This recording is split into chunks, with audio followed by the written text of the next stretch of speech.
Hello and welcome to Clemont's Curiosities. Today we are going to be reading a selection from a new story I found called Poca-Shadow and the Trail of... Let us begin. Part 1. Desperation, Lust, and Yearning. 'Twas a bright day. The sun was shining down on his thick, luscious fur. Zarkary sat on an old rocking chair on his front porch, watching the black man standing in his yard. The man's height was below average, but much more than his. He stood there, confidently and edgily. He thought it was hot, sexy even. He wanted him more than anything. Zark's life was extremely boring. At 4 in the morning, he wakes up and brushes his teeth. He quickly changes into a hoodie and sweatpants, then makes his way downstairs to his desk. At exactly 4:37, he loads up the Riot Games launcher and opens League of Legends. For the next 12 hours, he's completely consumed by being among the worst players in gaming history as a Viargo main. At 5 in the afternoon, he used to leave his house to head to his strenuous job at Jark's Warbark Bargars, and he would return promptly at 8 p.m. But that was long ago. He did nothing now but continue to play League of Legends late in the night until 2 in the morning, when he finally gets ready for bed. Since it's so late, he's too tired to take a shower and decides he can take one the next day. It has been 6 years since his last shower. Like Lacey Fletcher, the fabric of his clothes had all but fused to his skin. His mother had tried to peel them off once when he was asleep. She wanted to clean him up and beg him to go back to school. They wouldn't come off. Zark hadn't changed them since, and that was almost 10 years ago. For 4 years, he had showered with his clothes on. But he doubted the Black Mamba minded. The stench, it was attractive, Zark could sense it on him too. Every time the ebony fox ran past him, he shuddered. Every time he heard his deep, commanding voice, he felt compelled to follow him to wherever he may lead him. To his death, perhaps. To losing his purity. That would be much more favorable. He often fantasized about it. Different dreams, different times. But he dreamt about it all the same. Not just at night either. Daydreaming plagued them as well. And that obsidian stallion was always what he wanted most. There was one thought that he routinely had. Petting him, feeling his silky yet sweaty strands of hair between his fingers, plucking the moisture off and licking his fingers like he was a crack addict, sucking up the last drop of cocaine. He could taste it. It was salty and warm, but it felt sweet to him, like no other liquid could hold that level of robust, passionate flavor. Like that liquid was his lifeblood and the nectar of the gods. He sighed. It was a quick, remorseful sigh. Like in some other universe, he was his lover, and, like in some other universe, those many fantasies could be true. Every day, once a week, once a year, hell, he would take just one night with that dark, slippery hedgehog with fur the color of raven feathers. He was jolted back to the present. He had been sucking on his fingers like a fat kid with a SpongeBob pop. They were dripping wet, and he quickly wiped them around his already filthy blanket before getting up and looking at himself in the mirror. If you've ever seen Napoleon Dynamite, Zark pretty much looked like that, only slightly shorter, less attractive, and with brown hair instead. He also didn't have glasses and was a half-breed Muslim, but that is not relevant to the story. Unless... His schedule had been altered today. He managed to sleep in until 6:39, and his rabid OCD began kicking in as he realized he wouldn't be able to complete his Genshin League and Dragonvale dailies if he still wanted to fantasize about the hog in the tub later. His heart started pounding like the beat of the drums in Okonkwo's wrestling match, but he stifled it. He thought he may be able to do 86 the Genshin dailies, that is, if it meant popping off onto that erizo negro. He quickly rinsed his sticky hands and walked downstairs. "Hello, dear," his mother, Mrs. Harssarn, said to him over the sound of breakfast cooking. "How'd you sleep?" she asked him. Zark looked down as to not alert his mother of his fantasies and lied. He said, slurping up the breakfast like Vincent from over the hedge after his hibernation. "Nothing interesting." He choked on himself, as if his conscience was telling his mother that he was lying. He stifled it down. "Nothing interesting. I didn't have any dreams." He He realized afterward that it would have been less suspicious to not mention dreams at all.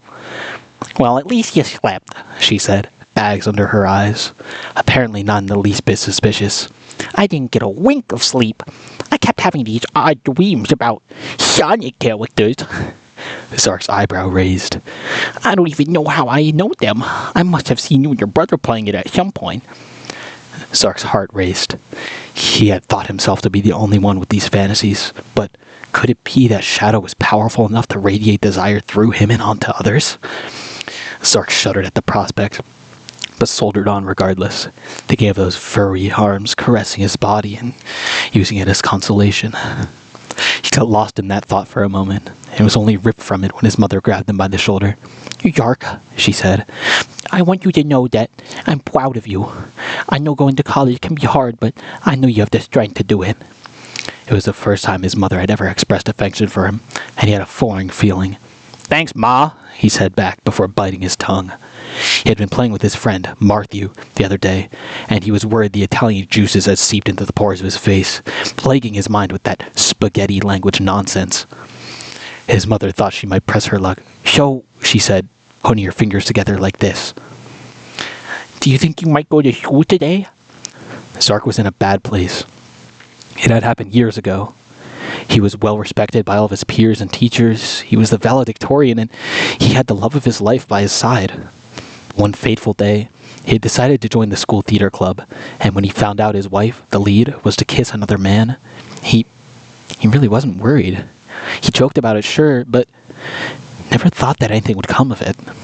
Well, something did come of it. The man she kissed, a Harssarn no less.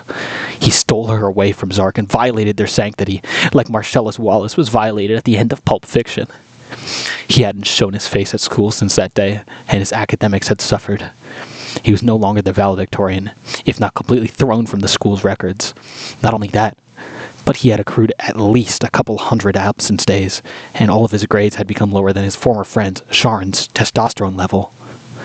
Speaking of his friends, they had all moved on.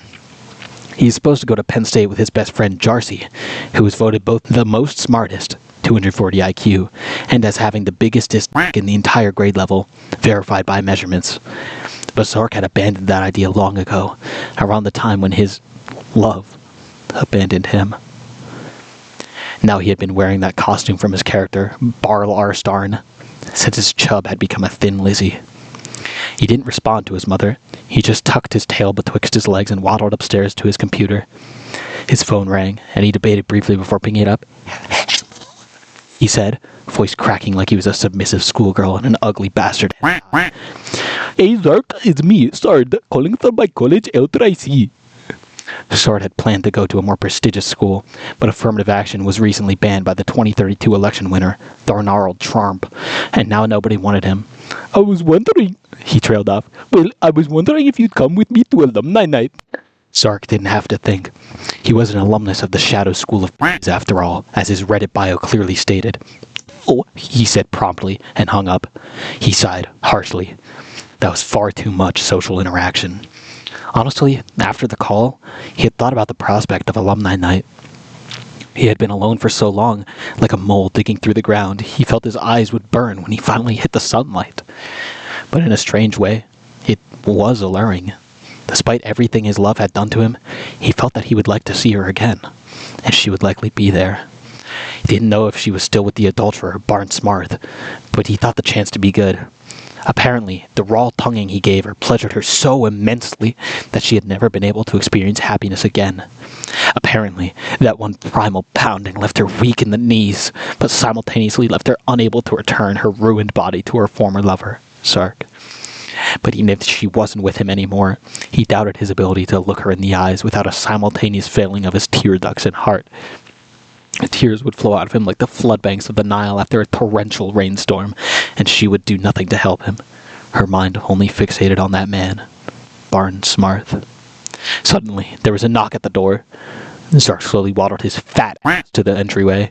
He opened the door, slowly, carefully, frightfully, as he didn't want to be reminded of his past social life. It was Jarcy, the simple farmer from down the street with the fattest cock in the world. His luscious lips and flowing blonde hair radiated sexuality. "Hello," he stated. beautiful blue eyes peering into Zark's soul. I, heard the news.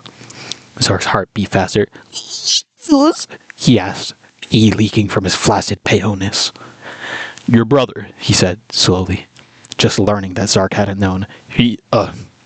God, this is hard. He died on duty. This was the first time Zark had heard.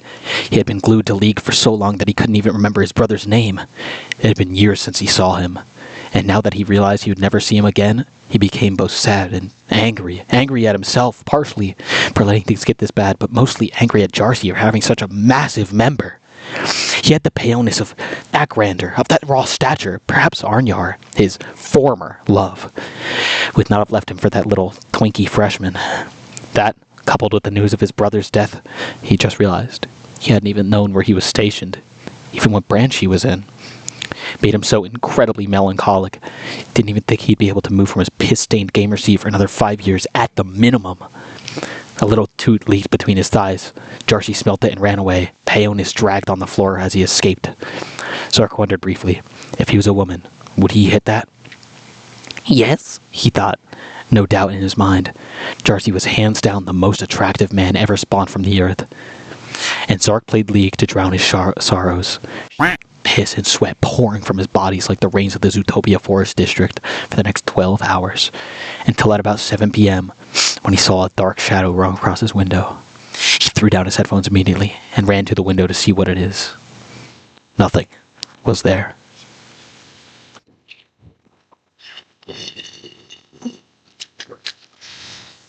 Alright, that was part 1 of Poca-Shadow and the Trail of Desperation, Lust, and Yearning.